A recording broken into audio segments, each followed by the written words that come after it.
നമ്മളുണ്ടാക്കുന്ന തൈകളൊക്കെ അതിൻ്റെ നല്ല രീതിയിൽ നല്ല വളർച്ചയിലും നല്ല സ്റ്റൈലിലും കേട് പിടിക്കാത്ത രീതിയിലൊക്കെ കൊടുക്കുന്നതാണ് നമ്മളെ ഒരു സ്റ്റൈല്.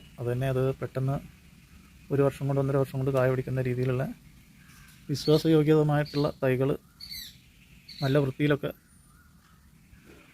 പുഴുക്കേടൊന്നും ഇല്ലാത്ത രീതിയിൽ കൊടുക്കുന്ന രീതിയാണ് നമ്മളുടേത്. അപ്പോൾ അതുകൊണ്ട് തന്നെ ഇപ്രാവശ്യം എല്ലാത്തിനും കംപ്ലൈൻ്റൊക്കെ വന്നിട്ടുണ്ട്. ഇത് കണ്ടോ, ഇതൊക്കെ നല്ല രീതിയിൽ തെഴുത്ത് വരുന്ന ചെടികളാണ്.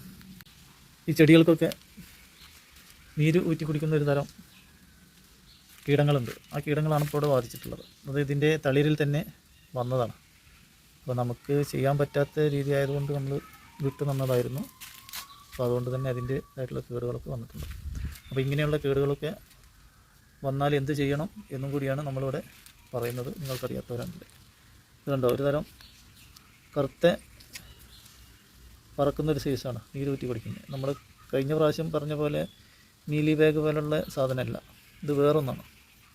ഇതാകെ ഇതിൻ്റെ തളിരിൽ തന്നെ അതിൻ്റെ രോഗം വന്ന് ആ ഇലയൊക്കെ വന്ന പൊടിപ്പും ഇലയൊക്കെ ഇല്ലാതാക്കുന്ന രീതിയാണ്. ഇത് കണ്ടോ, എല്ലാം തളർന്നു പോയിട്ടുണ്ട്. ഇനിയിപ്പോൾ നമ്മളിത് ചെയ്യേണ്ടത് ഇത് വെട്ടിക്കൊടുക്കുക എന്നുള്ളതാണ്. ചെറുതായിട്ട് വെട്ടിക്കൊടുക്കുക. ഈ കേടുവന്ന കമ്പുകളൊക്കെ വെട്ടി ഒഴിവാക്കി കൊടുക്കുക. ചെടിയുടെ വളർച്ചയ്ക്ക് നമ്മൾ ചെയ്യേണ്ടത് അതൊക്കെയാണ്. പിന്നെ നമ്മൾ ഈ പൗഡറാണ് ഇവിടെ സ്പ്രേ ചെയ്ത് കാണിക്കുന്നത്. ഈ കീടങ്ങളൊക്കെ ചത്തുപോകാനും ഇനി വരാതിരിക്കാനും വേണ്ടിയാണ് നമ്മൾ ചെയ്യുന്നത്. കണ്ടോ, ഇതൊക്കെ പറ്റി പിടിച്ച് ഈ ചെറുനാരങ്ങയിലൊക്കെ വരുന്നൊരു രോഗം തന്നെയാണത്.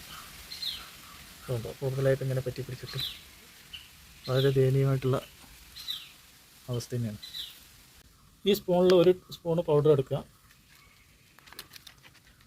ഒരു നല്ല സർഫിൻ്റെ കളറുള്ള പൗഡറാണ്. എന്തോ നല്ല കളറുള്ള പൗഡറാണ് ഇത്. ഈ ബോട്ടിലിൽ 1 ബോട്ടിൽ വെള്ളം എടുക്കുക. പിന്നെ ഹെയറിനുള്ള സ്ഥലം വേണം. അപ്പോൾ അതിൻ്റെ 1/2 ഭാഗം വെള്ളം എടുക്കുക. അപ്പോൾ ഇതൊക്കെ നമ്മൾ പ്രതിരോധിച്ചിട്ടില്ലെങ്കിൽ ഒന്നാകെ കൊഴിഞ്ഞു പോകും. ഇതൊക്കെ എത്രയോ പൂക്കളും കായകളൊക്കെ ഉള്ളതാണ്. അതേപോലെ കഴിഞ്ഞ വീഡിയോയിൽ കാണിച്ചാണ് ഇത് ഒക്കെ കേടുവന്ന് പോകാനുള്ള രീതിയാണ്.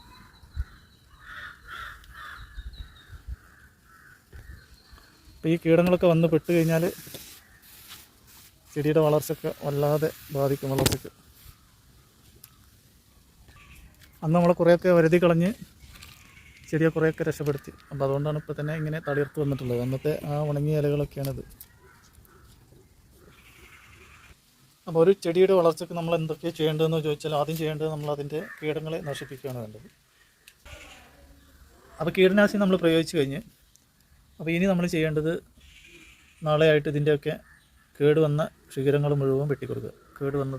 കേടുവന്ന ഇലകൾ അങ്ങനെയുള്ള എല്ലാ കാര്യങ്ങളും വെട്ടി റെഡിയാക്കിയിട്ട് സുന്ദരനാക്കി വെക്കുക. അതാണ് നാളത്തെ ട്രീറ്റ്. പിന്നീട് വേണ്ടത് അതിൻ്റെ മണ്ണ് ട്രീറ്റ് ചെയ്ത് നല്ല രീതിയിൽ അതിൻ്റെ വളർച്ചയ്ക്കുള്ള രീതിയിലൊക്കെ അതിൻ്റെ വളങ്ങളും മറ്റുമൊക്കെ പ്രയോഗിക്കുക. അപ്പോൾ ഇങ്ങനെയുള്ള രോഗങ്ങൾക്കൊക്കെ നമ്മൾ കൂടുതൽ പോയിഷൻ അടങ്ങാത്ത രീതിയിലുള്ള ഇങ്ങനെയുള്ള പൗഡറുകളൊക്കെ കിട്ടും. അപ്പോൾ അതൊക്കെ നമ്മൾ വെള്ളത്തിൽ ഡയലൂട്ട് ചെയ്തിട്ട് അടിച്ചു കൊടുത്താൽ മതി. കൂടുതൽ പോയിഷൻ ആകുമ്പോൾ അത് നമുക്കും ബുദ്ധിമുട്ടാണ്, പിന്നെ ചെടികൾക്കും ബുദ്ധിമുട്ടാണ്. അപ്പോൾ അത് രണ്ടും ഒഴിവാക്കാൻ വേണ്ടിയിട്ടാണ് നമ്മൾ ഇങ്ങനെയുള്ള പൗഡറുകളൊക്കെ ചെറിയ വിലക്കൊക്കെ നമുക്ക് കിട്ടും. അപ്പോൾ അങ്ങനെയൊക്കെ ഒരു 2 ദിവസം കൂടുമ്പോൾ അല്ലെങ്കിൽ 2 ആഴ്ച കൂടുമ്പോൾ അങ്ങനെ തുടരെ ഒന്ന് ചെയ്തു കൊടുത്താൽ പെട്ടെന്ന് അതിൻ്റെ രോഗങ്ങളൊക്കെ മാറി കിട്ടും. പിന്നെ ഫലവൃക്ഷത്തൈകളൊക്കെ നല്ല രീതിയിൽ തഴച്ച് വളർന്ന് കായ പിടിക്കാനൊക്കെ വേണ്ടി നമ്മളിവിടെ അതിന് വേണ്ട ഒരു അത്യന്താപേക്ഷികമായിട്ടുള്ള ഒരു 3-4 കാര്യങ്ങളാണ് നമ്മളിവിടെ പറയുന്നത്. അതിൻ്റെ വളർച്ചയ്ക്ക് വേണ്ടിയിട്ടും അതിൻ്റെ കേടുപാടുകളൊക്കെ ഇല്ലാതാവാൻ വേണ്ടിയിട്ടുമൊക്കെ ഉള്ള കുറച്ച് കാര്യങ്ങളാണ് നമ്മളിവിടെ ഈ വീഡിയോയിലൂടെ നിങ്ങളെ ഓർമ്മപ്പെടുത്തുന്നത്. അപ്പോൾ ആദ്യമായിട്ട് അതിൻ്റെ നടുന്ന മണ്ണ് ട്രീറ്റാണ്. അതിന് വളരാൻ പറ്റിയ pH ലെവലൊക്കെ ഉണ്ടായിരിക്കണം. പിന്നെ വളക്കൂറ് ഉള്ള മണ്ണായിരിക്കണം.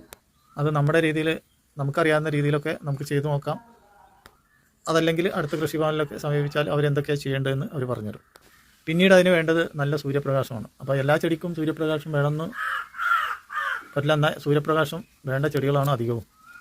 വളരെ കുറച്ച് ചെടികൾ മാത്രമേ സൂര്യപ്രകാശം കൂടുതൽ വേണ്ടാത്തതുള്ളൂ. അപ്പോൾ സൂര്യപ്രകാശം വേണ്ട ചെടികൾക്ക് അത് സൂര്യപ്രകാശം നല്ല രീതിയിൽ തന്നെ കൊടുക്കണം. എന്നാൽ അതിൻ്റെ രീതിയിൽ നന്നായിട്ട് വളരും.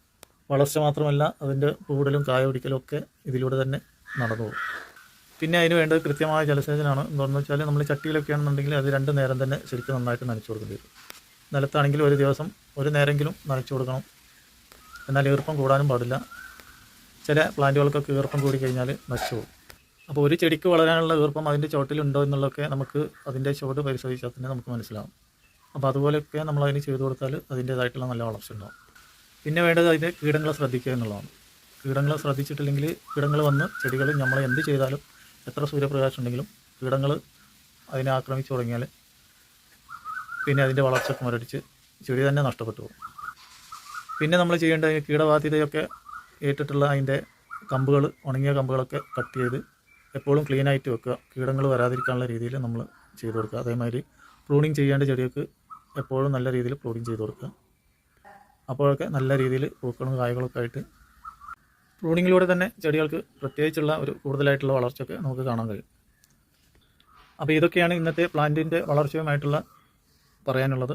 അപ്പോൾ എല്ലാവർക്കും ഈ വീഡിയോ ഒക്കെ ഉപകാരപ്രദമാകുമെന്ന പ്രതീക്ഷയോടെ. പിന്നെ വളർച്ചയുടെ കാര്യത്തിന് ചെടികൾക്ക് എപ്പോഴും വേണ്ടത് വെയിലും വെള്ളവും തന്നെയാണ്. അപ്പോൾ ഇനി അടുത്ത വീഡിയോയിൽ നമ്മൾ ഏതൊക്കെ ചെടിക്കാണ് വെയിൽ കൂടുതൽ വേണ്ടാത്തത്, ഏതൊക്കെ ചെടിക്കാണ് വെയിൽ കൂടുതലായിട്ട് വേണ്ടത് എന്നുള്ളതൊക്കെ നമ്മൾ മറ്റൊരു വീഡിയോയുമായി വരുമ്പോൾ നമുക്കെല്ലാം വിവരിക്കാം. അപ്പോൾ ഇന്നത്തെ വീഡിയോ ഇവിടെ പൂർണ്ണമാകുന്നു. എല്ലാവരും നമ്മളെ വീഡിയോ ഒക്കെ കണ്ട് നമ്മളെ സപ്പോർട്ട് ചെയ്യുക.